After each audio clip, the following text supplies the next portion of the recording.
Hello, I'm George Gonzalez. I'm obsessed with making games. I'm here to help you level up. Today we're talking about how to get to level 5, the $1 million club. And this is for those that want to build a studio. If you want to build a studio and actually hire people and have a decent income, this is what you want. So in order for you to own a studio that you're constantly even if you have just 3 people, at least in the US, right? If you're outside the US and you have other means for income like grants and funds from other sources, then it's a similar thing. You need income one way or another to pay people. So my goal is to help you use game design and core game mechanics to deliver to people and to make money. And so you can make a studio, make whatever you want that people want, and be able to be successful as a game developer. How do you get to $1 million? Is that even possible? And the thing is, it is very possible. You have schedule one, right? Schedule one on Steam.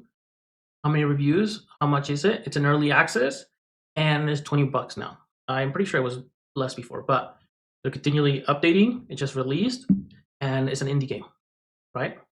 So you can do it in whatever space. Let me pull something else up. Top games. I'm using Beat Saber. It's probably one of the oldest games in here. And you have Blade and Sorcery and Bone Lab, VR Chat. Those are old, but they are constantly in the top earnings, and it's not because of the price tag, because there's a limit. Okay, so you can do it many ways. You can do a free-to-play title. You can do it paid, but then with DLCs, in-app purchases. There's a lot of ways. Okay, and so the first point is to get to this briefly. If you are even close to it, if you're on the previous in level 4, by this time you know how to make games and make money from those games, and you understand the effort that it takes. Now you're going to push that even more so. You should be able to understand the genre or your niche, where you're at, whether it is platformers, side scrollers, RPGs, all kinds of first person shooters, whatever, survival games, story, horror. You should know your genre, and you should know the platform and what people want. And you either hit it big while you're at level 4, and you don't know what happened, right? Or you didn't do it and you need to do more homework to get there. But the idea is to do the research to figure it out and to understand whether it's to connect with other people in that same genre, other developers. There's a lot of competition, and there's people that are approachable. And then you have to be able to deliver to an audience, because that's what Schedule One did, is basically deliver. And it's the same with Animal Company, Gorilla Tag. These games are hitting an audience in VR. And oftentimes when you make games, you're making games for yourself. And the reality is there's only one person like you, and that's it.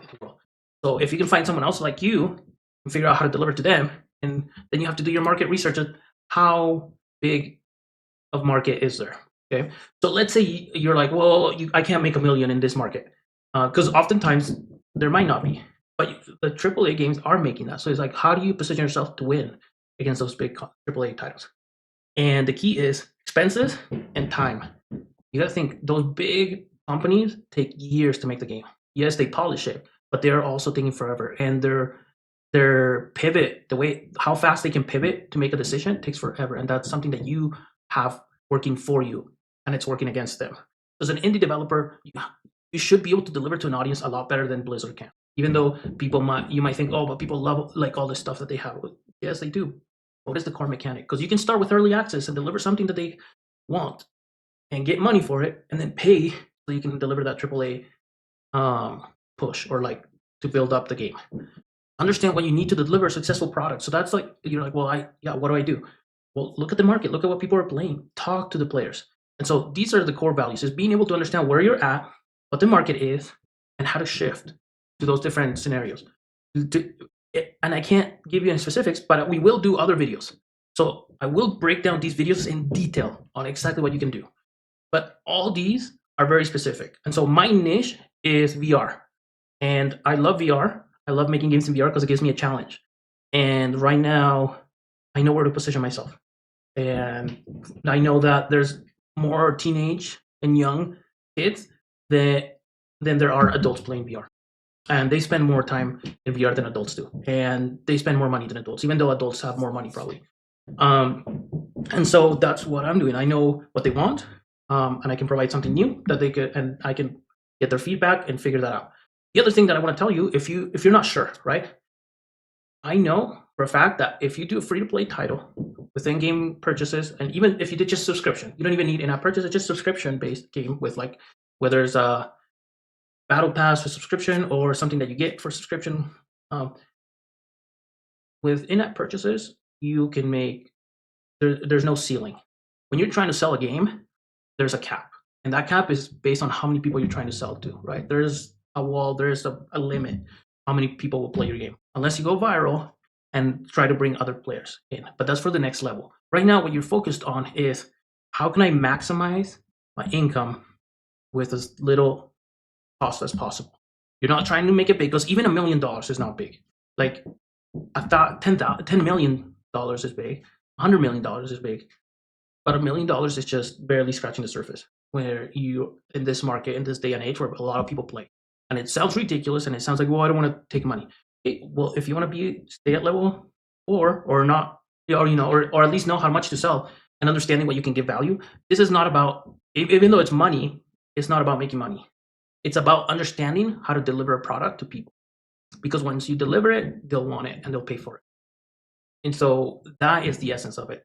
The money, yes, it's nice to have money. It's nice because it pays your bills and you can go full-time dev.